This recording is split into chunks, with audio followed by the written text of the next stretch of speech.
Hello, hello, everybody. Come on in. If you feel comfortable coming on video, I love to see faces and never enjoy talking to myself. But if you don't want to show up on the recording, feel free to stay hidden. It's perfectly fine either way.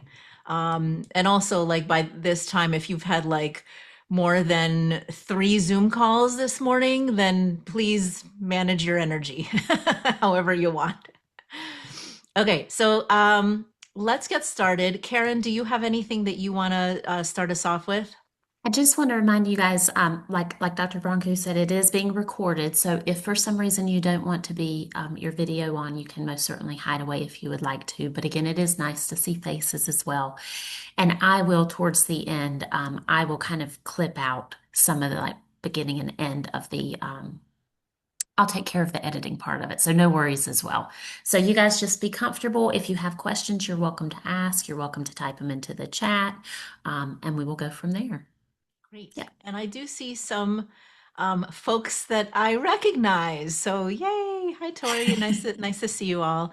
That always makes me feel more comfortable too. Okay. So today we're talking about what to say when you don't have all of the answers, which is literally like all the time right now, right? So hopefully that also just helps us all connect to the times. A little bit about me. I'm a psychologist, coach, and organizational consultant who works with leaders in high stress and high change settings.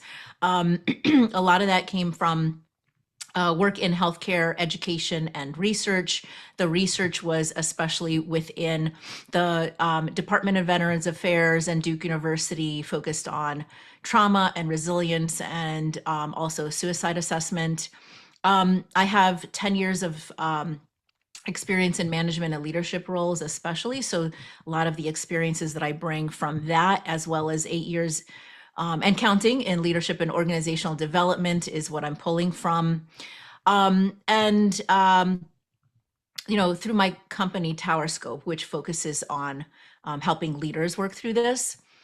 If you are interested to, and like this all resonates and you want to learn more and see more about the work that I do, you can find me on Psychology Today.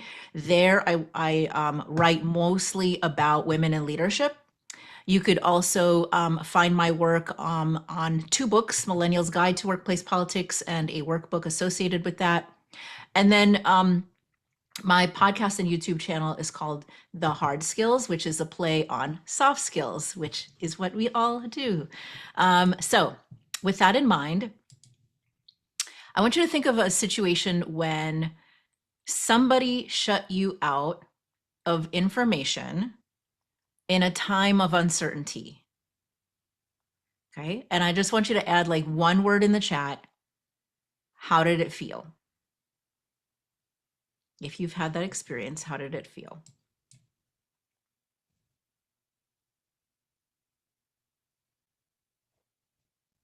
Frustrating, alienating, lost, disconnected, alone. Yeah. Hurtful. Yes. Anxiety producing, insecurity. Yeah. Yeah. Yeah. Excellent. Okay. Now, what did you want to hear from them? You can share in the chat or come off mute. What did you want to hear from them at that time? Anything. Yes, Melissa. Anything at all. Yeah. More information, validation, truth. Yeah. Yeah. Great. Okay. So, with that, now I want you to think of a time when someone handled communication about a highly uncertain situation and they did it well. What did they do that you felt like this was really useful? This was helpful to me. Amber, yes, here's what we know. Here's what we don't know. Here's how decisions will be made. Excellent. Transparency. Yep. They remain calm, non expansive. Janet, can you say more about non expansive?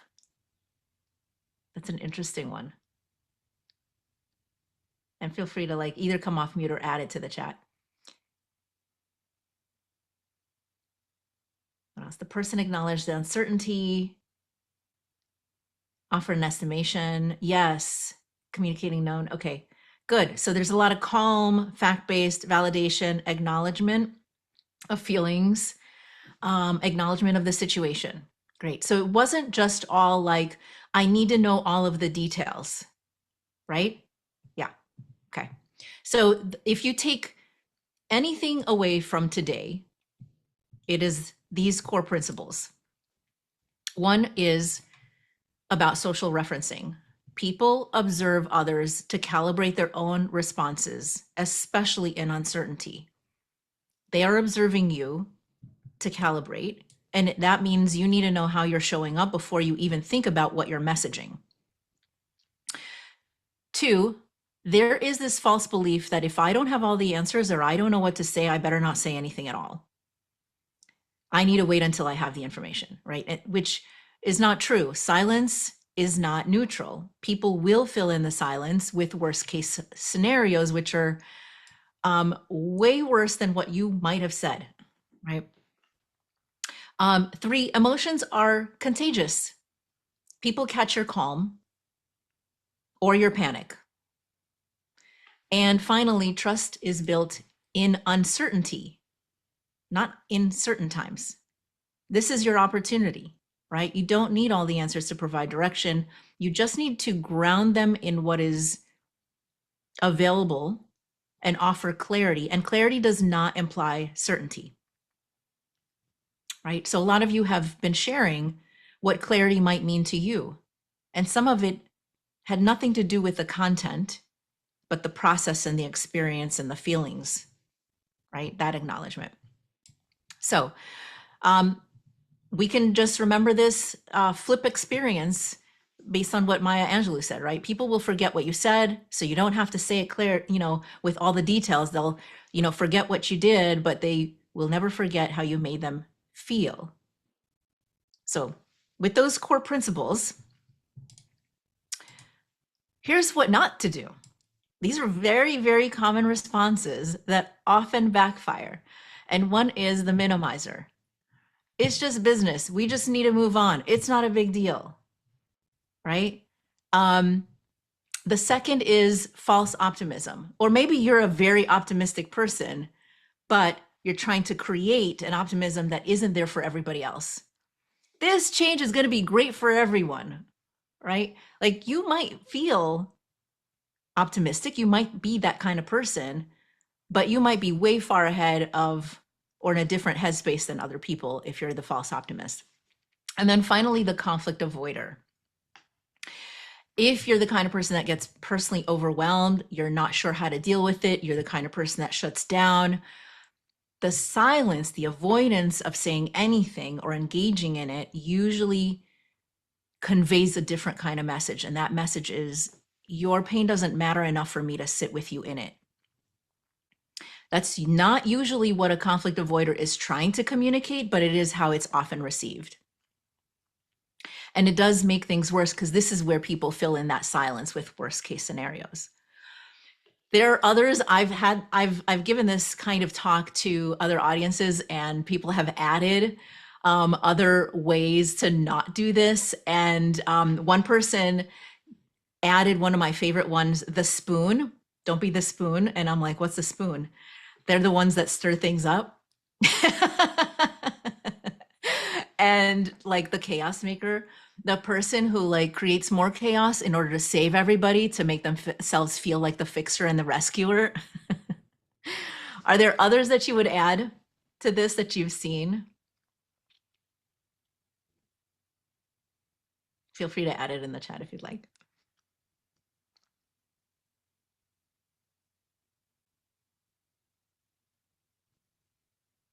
No? Okay. So here's this is what not to do, right? What to do instead. And this is going to be our map for the rest of our conversation. Okay. Part 1, part 2, part 3. So in part 1, we're going to talk about like showing up steady, right? This is about you and your stress response to managing that emotional contagion we want to avoid. Part 2 is communicating with clarity, how to give people what they need and meet them where they are, even when you don't have all the answers, right? And it's not about knowing the details. And then finally, part 3 is going to be about keeping people connected. It's how you help people feel a sense of meaning, hope, purpose, morale. Humans thrive on and desperately need meaning, hope, purpose, and morale, right? So how we do that and when we do that, at what stage is important too. So let's start with part 1, showing up steady. Cannot give calm if you don't have calm.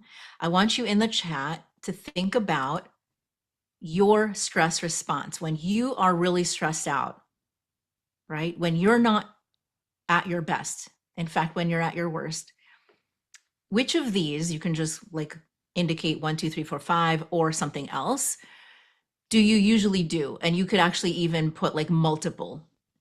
Do you shut down and pull away? Do you overreact or get short-tempered? Do you try to control or micromanage everything? Do you push people to do more faster? Do you overfocus on others, avoiding your own emotions and reactions, or something else, or a combo?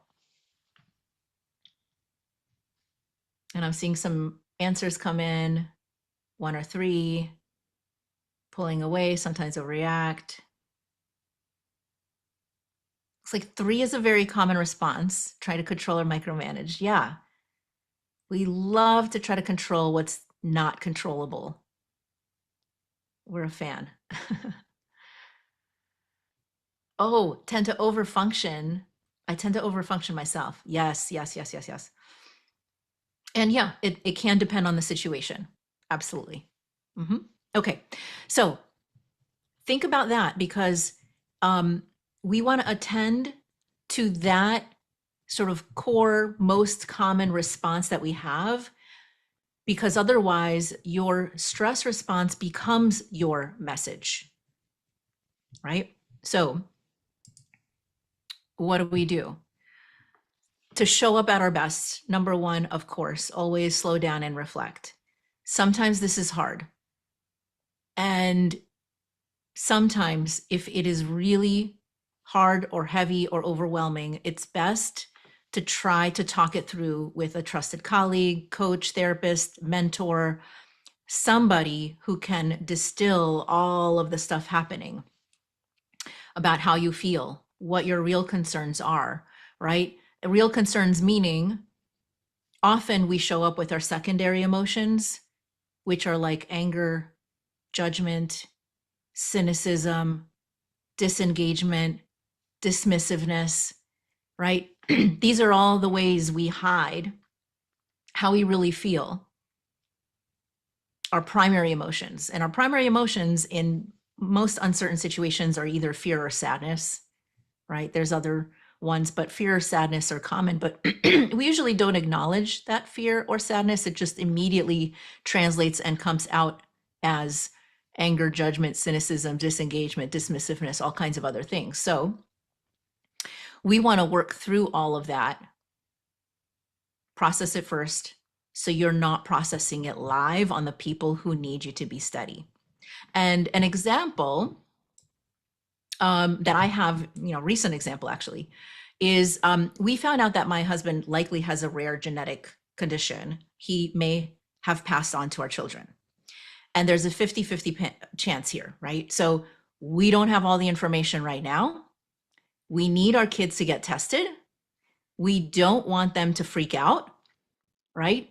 But we need them to have the information and not hide it, because we need them to take it seriously enough to go through this process.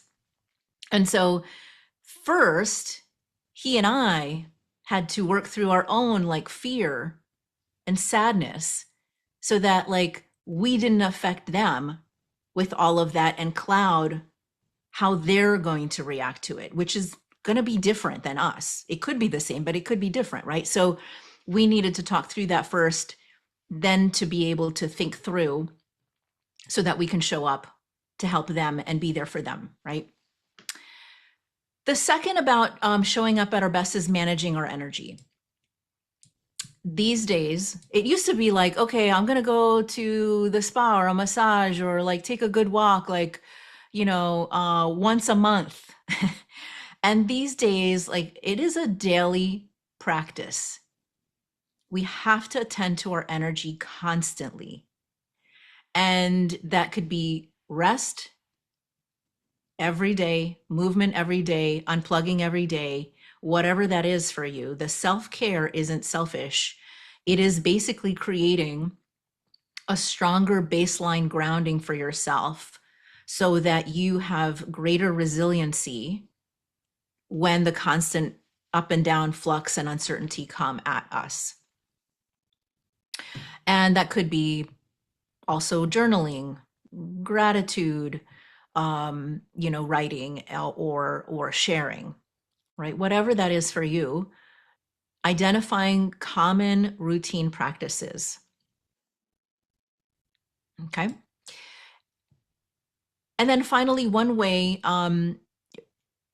well, yeah, besides that, assessing your context and level of control. This sounds simple, but it is incredibly difficult in very complex, highly volatile, highly uncertain situations to figure out what is mine and what is the context that is not mine to hold. What is my responsibility and what is a combination of responsibilities? Maybe I share some responsibility here, but not fully own it. Maybe this is completely out of my control and I'm taking responsibility that is not mine to take. I work a lot on this with high achievers. High achievers often believe everything is on me. And this is not about like what they come with. This is a lot of like socialization, right? I believe everything is on me and I must take it all on and I need to be the expert here and I need to save everybody and I need to, take responsibility. It's like an overdeveloped sense of responsibility and knowing how to sort of tease apart like actually what is mine, definitely, and what is not. And another way to assess context and level of control is thinking about this from the perspective of Maslow's hierarchy of needs, right? So when we think about the hierarchy of needs as a reminder, like the most basic need we have for survival is like food, sleep, air at the very bottom, right? And then comes safety and security. That's health, financial security, emotional security, physical safety, all of that stuff goes in there. If you have that settled, then only then can your mind think about things like friendship, connection, trust, acceptance, love, belonging, all of that stuff. You have more capacity for it. And then after that comes esteem needs, which are like confidence, achievement, recognition, respect, identity, independence. These are often the things that people get most frustrated with at work when they don't have. Because if you're already at work, you've taken care of probably your financial security stuff and all of the basics, and you probably have some connection needs or acceptance set, but the work stuff usually happens right around love, belonging, and esteem and self-actualization. And so one of the things to think about is you can assess in yourself, your teams, your family, and community, where was I, where were we a year ago? And where are we now? So was I in surviving mode, striving mode, thriving mode a year ago? And where am I now? And what does that mean? And how did that happen? Right?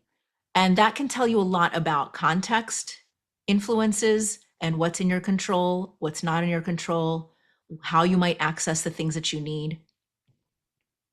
And all of this helps you take stock of where you are and how you can fully show up or not show up, right? And what is needed right now for you in order to be able to offer something for others, right? Like how much energy do I have for others depends on where you are on this.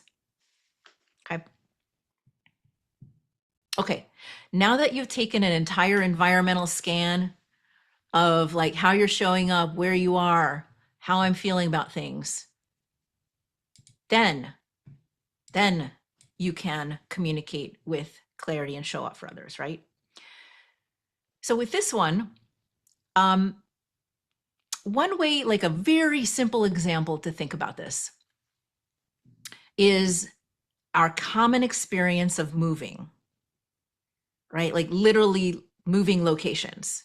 And let's say you have a mom, two kids, and a grandparent involved, right? Already there's more than one stakeholder involved in the process of moving that you have to think about. And the mom says, hey, I got this amazing new job. I'm so excited. We're finally going to make more money and get stability, and I'm going to be able to afford a house. And how exciting is that? And the 12-year-old says, yes, this is so exciting. I always wanted my own room. And the 15-year-old says, this is the worst thing that's ever happened to me. I have friends here. I'm not moving. And the grandma says, I only have a few years left with you, and now you're moving. But at the same time, I'm so happy for you. I'm so excited for you. I'm very conflicted about this. I don't know how I feel about this, right? So you have four people with different feelings about the same exact situation. And that happens in all contexts, all situations, but especially in uncertainty. So we want to like make sure that we are appreciating how we can't make any assumptions just because we feel some way about it, right? And that we really need to assess like how are my stakeholders taking this and what is my sphere of influence here? And there's a phase to this, right? Moving itself only takes like a week, let's say. But the process of deciding to move and the settling after the move, well, that whole thing can be like a 3-year process, right? So there's stages of this.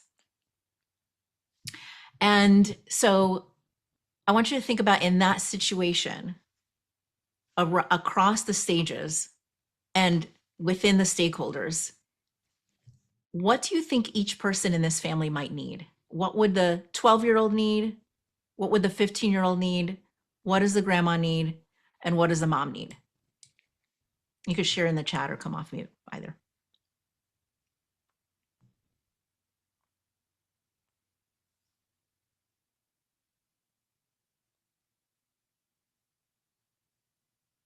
What kind of communication? And what would clarity look like?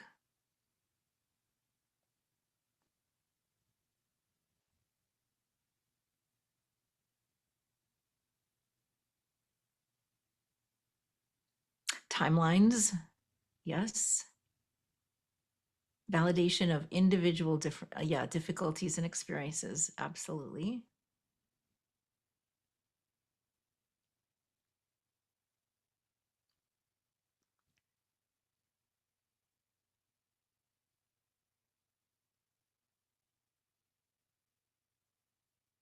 Loving words, yeah.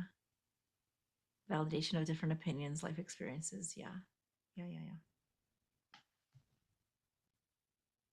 We will grieve, say goodbye, and celebrate, make plan. Beautiful. Yes, Beth. I love that you appreciated the grief process of this.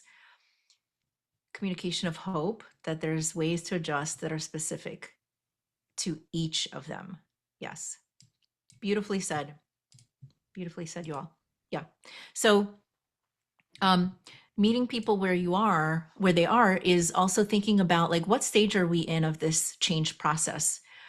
In the early stages, people are going to feel much more confused, anxious, maybe they're in denial, maybe shock, right? So you want to build trust through just facts, safety, simplicity, not overwhelming, right?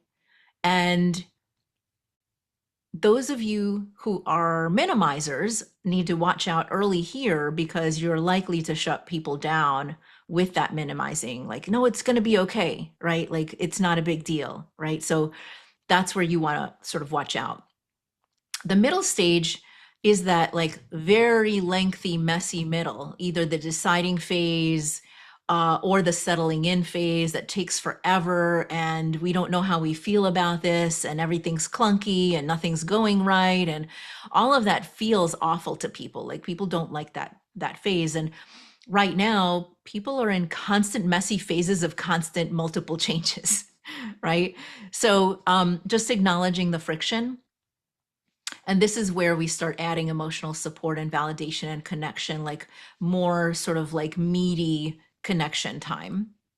Um, for this middle stage, usually it's the conflict avoider that has the hardest time because they do not like all of this messy, people are not happy, angry, frustrated stuff, right? And then the return or reimagine to some future, people are starting to come out of it and they're ready for closure. They're ready for some vision for the future. They're ready to receive hope, right?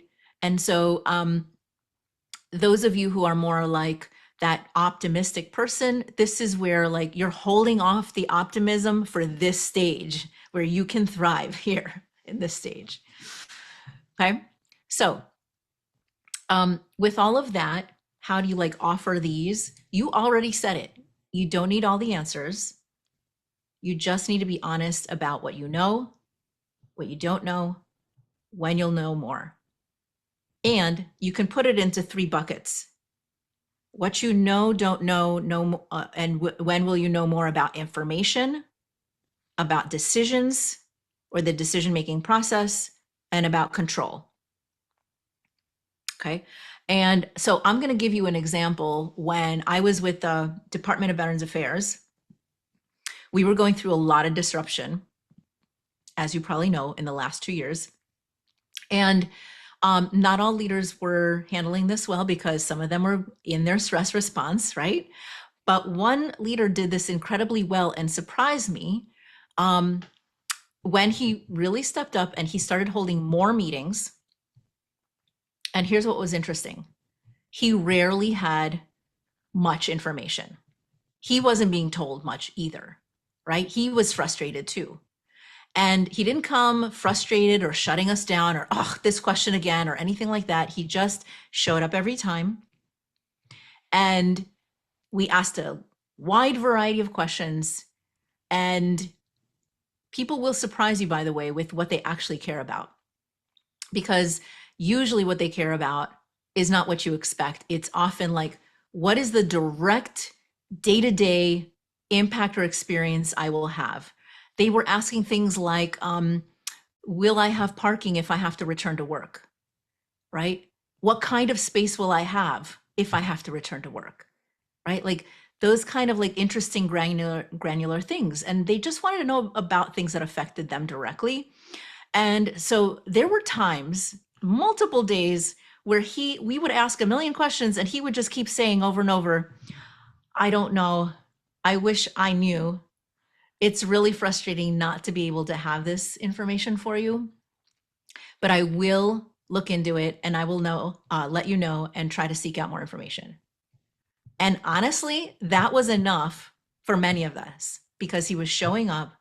He was holding this sort of steady, grounded presence, and he was being honest about what he could access and not access, right? There's enough clarity and transparency to offer reassurance. And that conveyed a sense of confidence in him as a credible source without barely any information, right?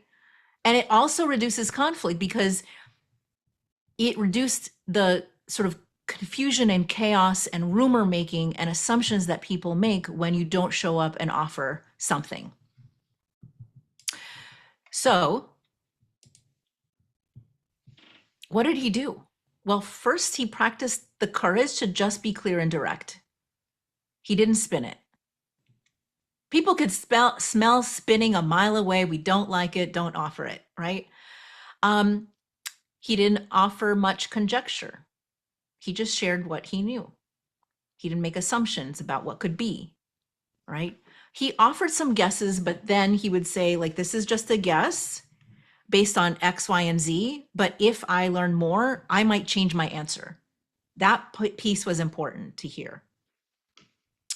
Um, he provided way more frequent updates, even if he had nothing else to add. Um, he invited worries. Towards the end of every call, he said, what questions do you have? People asked him a million questions he couldn't answer. He still opened it up. And then this is important because often people confuse the what and the how. You can offer the what of what's happening and not also give all the solutions so that you take away people's power to offer something where they feel control over how things are done. So if you believe that people could help in some way, give it to them. The more you can offer empowerment by saying, here's what's happening. Here's what I might need some help with that I think you can help create our future, whether that's input, whether that's a work group, whether that's like putting something together, organizing something, whatever that is, gives people more control, helps them feel more empowered. It puts them back in their sphere of control. And it could sound like things are changing. I know that affects you. Here's what I know. Here's what I don't know. I'll keep you updated. Here's how you can help. A few principles to pull out of this is to ask instead of assume, right? Instead of saying, you must be so worried, just saying, what are your primary concerns? Instead of saying, accept, instead of saying, like, that's not something you should be worried about right now, saying, we're all at different places with this. It's okay to feel what you feel. So accepting how they feel, not assuming, and not judging, and not even assuming everybody feels the same, right? Matching their emotion instead of changing their emotion. So instead of saying, let's stay positive and look on the bright side, just like sounds like you're frustrated. I can understand, right? And then inquiring instead of interpreting. I bet you're asking because you don't trust the process. Just asking what information might be helpful. I do see a question. Tori asks, did people get angry at this leader and how did he handle it? That's a good question. They weren't angry at him. They were frustrated with everything. And I think that makes a big difference. Like, part of knowing yourself and your stress response is knowing how you react when people are frustrated at a process and not taking it personally as if like they're angry with you, right? And there's a difference though, because I had some leaders that I was frustrated and angry with them. And it was because they weren't doing what he did. They were coming with their own stress response and putting it on us. And it was one of those three, like, don't do things. And it was specifically trying to micromanage the process or the people and trying to shut down conversation. So he wasn't doing any of that sort of shutting down, minimizing, false optimism stuff. And so people instead just empathized with him. Great question. Okay. Before we move to part 3, which is now how do we keep people connected around meaning, hope, purpose, that kind of thing. Any questions? Any other questions or comments?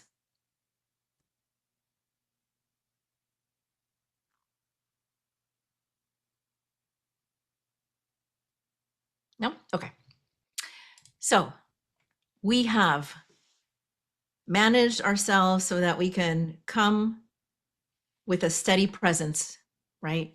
We have thought through how to communicate with empathy and compassion and knowing that we don't have to have all the answers, but just create kind of like a container, an emotional container for people to process however they feel.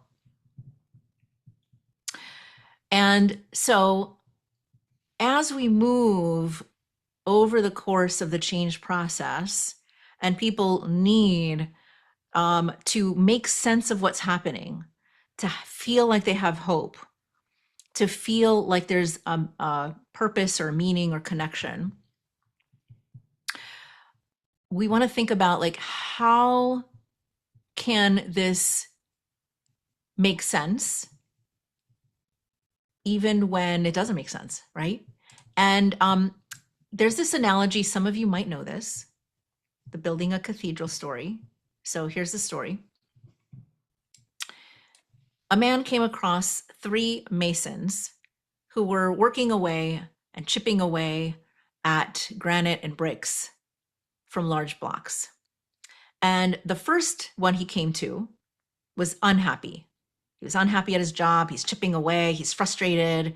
And the man asked what he was doing. And the mason said, I'm hammering this stupid rock and I can't wait until it's 5 so I can just go home. He goes to the second mason who seemed more interested in his work, and he was hammering away diligently, and he was asked what he's doing. And the mason said, well, I'm molding this block of rock so it can be used with the others to construct a wall. It's not bad work, but I'm going to be glad when we're all done with this. Then he goes to the third person. The third mason was hammering and fervently, intently, and then every once in a while taking a step back and admiring his work and chipping away, making sure that he's satisfied. And the man said, what are you doing? And the mason said, he stepped back and he sort of gazed upward and he said, I'm building a cathedral. Three different men doing the same job, three different perspectives. So their attitude and perspective makes a difference. They were doing exactly the same thing, right? And some of that perspective, yes, comes from kind of like who we are, personality, but some of it also comes from being inspired to understand the why behind our work and how you are able to convey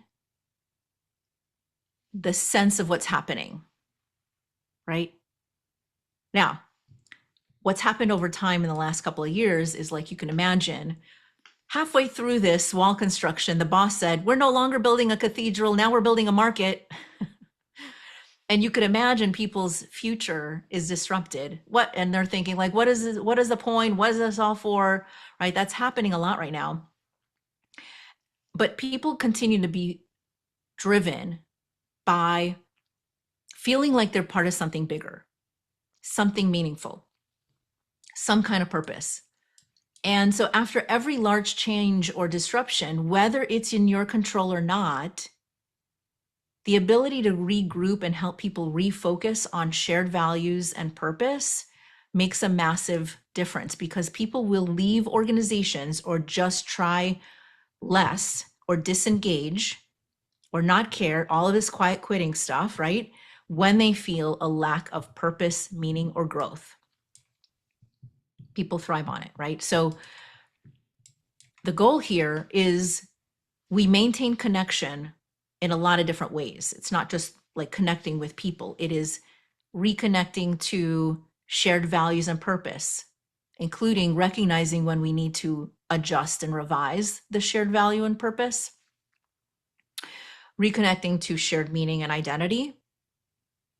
So again, whether we need to remake that, redefine it, and then reconnecting to collective resilience.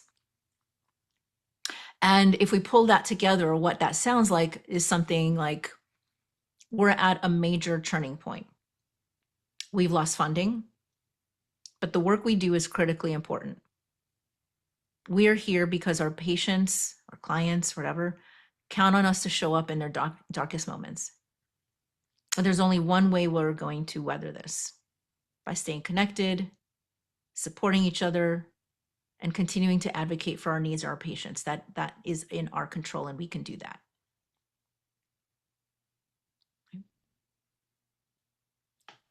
So pulling it all together,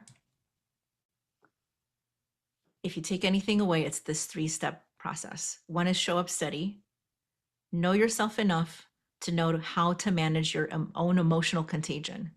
Or if you're sucking up other people's negative emotional contagion, right? Communicate clearly, say what you know, what you don't know, when you'll know, and about the information, decisions, and what you have in your control, out of your control. And then keeping people connected to re-anchoring meaning, purpose, hope. So the point is, you don't need all the answers. You just need to be honest, steady, and present. And like you started off when I asked, what did you want from that person or that situation? Many of you just said validation or transparency or, support, right? Okay. So with that in mind, what's one thing that you can try or that you're going to take away next time you don't have all the answers, or next time you're supporting somebody else who doesn't have all the answers?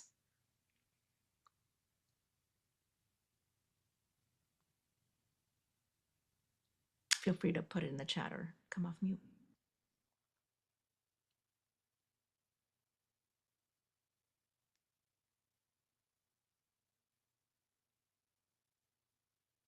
Saying when I might know, be truthful. Yeah.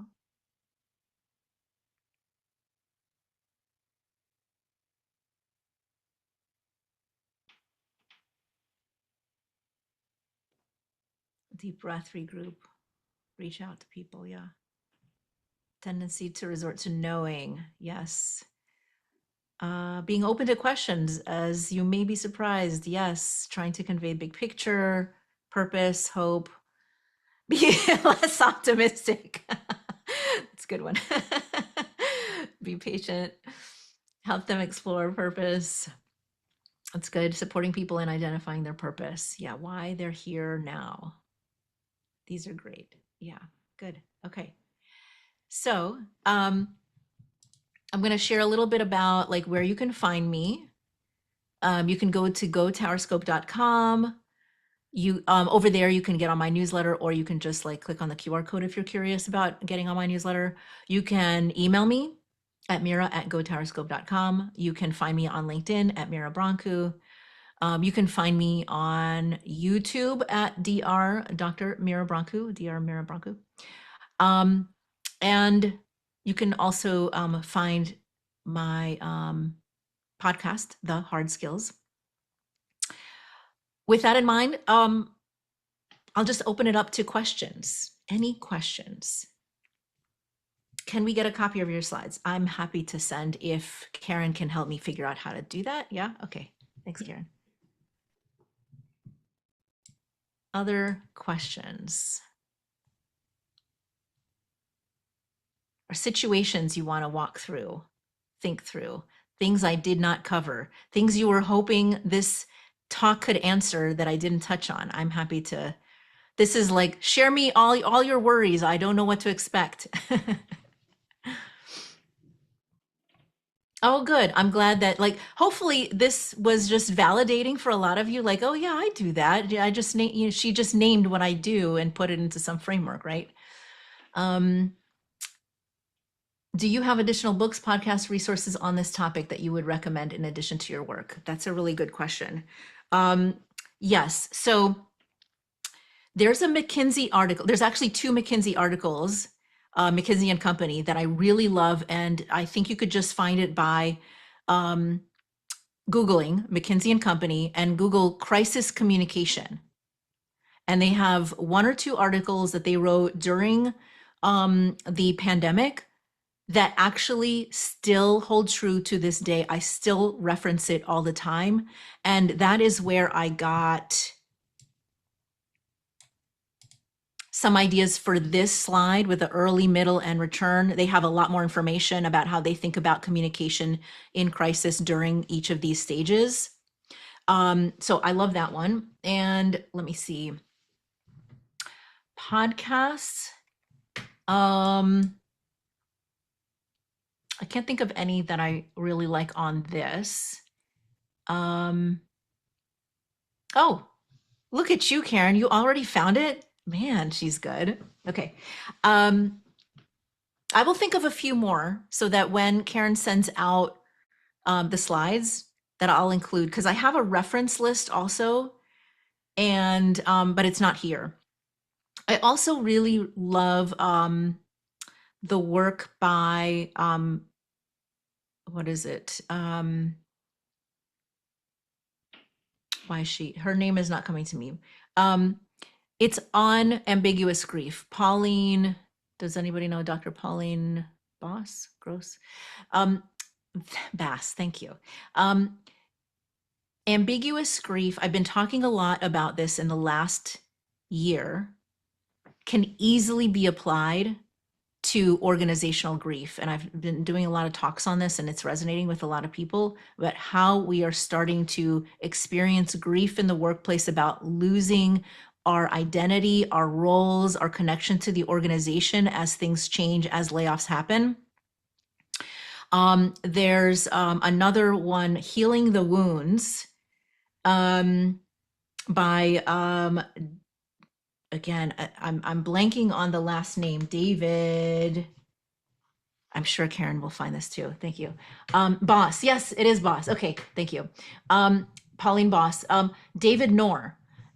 Healing the Wounds. I'm reading through it now. It's beautiful. He calls it layoff survivor sickness, but he walks through all the experiences of people who have been left behind after massive layoffs, and the grieving, the anger, the disconnection, the disengagement, and how to help them work through that. And it applies to so many situations, not just the workplace, but it's a really good one too. And Amber, you added something here too. Um, can you add like what this one is about? And thank you very much for sharing that. And Karen added that. Great. So I'll add more as we go along, but yeah. Yeah, the YouTube link is just an hour-long talk by David Noor on that Oh, topic, healing the wounds. awesome. Thank you for finding that. Any other questions?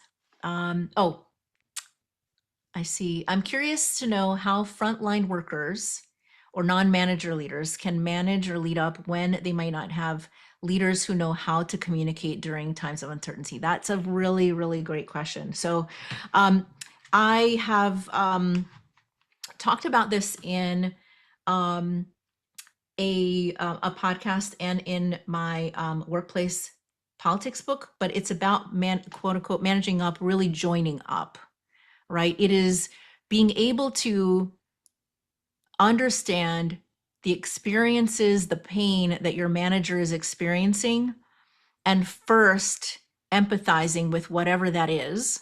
So it's not that different, right? But appreciating how hard it is to be a leader, especially a mid-level manager right now.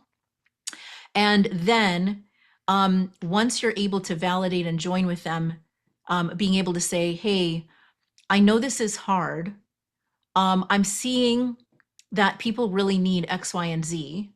And I know that I would really benefit from that too. Is there anything that I could do to help get some of that information out or help support you with pulling something together? Or is there any way that I can, um, set up some meetings so that we could all talk about this? So just like a little offer that can help them start thinking about things getting back online. And I'll also use this like from my own personal experience being in a leadership role, that I am sometimes that person who doesn't always acknowledge when people are feeling a sense of urgency or higher stress than me, right? Like as somebody who's come from the world of like suicidality, it takes a lot to get me concerned, right? And sometimes that can be a problem because I'm not attending to what other people might need of me. So I have like learned over time to ask people like, hey, if I don't attend to something that you need, you think it's more urgent than I'm realizing, you think I'm minimizing, because I'm not worried about it, but you are. I just want you to like hit me over the head with it, just say, hey, Mira, I need you to attend to this because I'm worried because X, Y, and Z, right? So in the absence of a manager who doesn't realize that's their stress response or their weakness or their, lack of awareness or whatever, being able to sort of just say, hey, I know that it's probably not a concern for you, but I am seeing it come out, like in me and in others where we need more information, or we need you to set up several meetings, or we need, right? And that will often help probably at least 50% of the managers who are just well-meaning but not attending. Great question. I'll add that in my list when I send it out. Any others?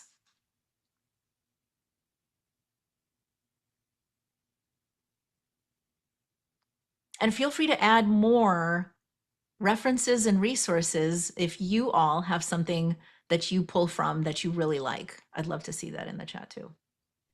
And I'll be happy to when I send out the follow-up, I'll share the chat as well.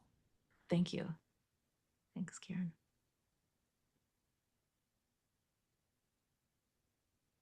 Okay. Well, I don't see anything else.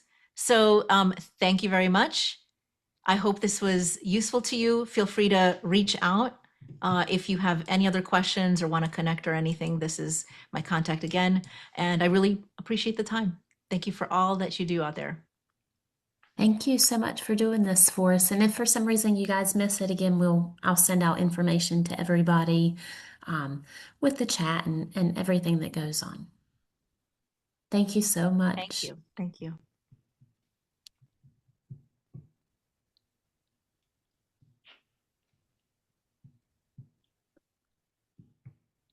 And I am going to save this chat for us. Thank you.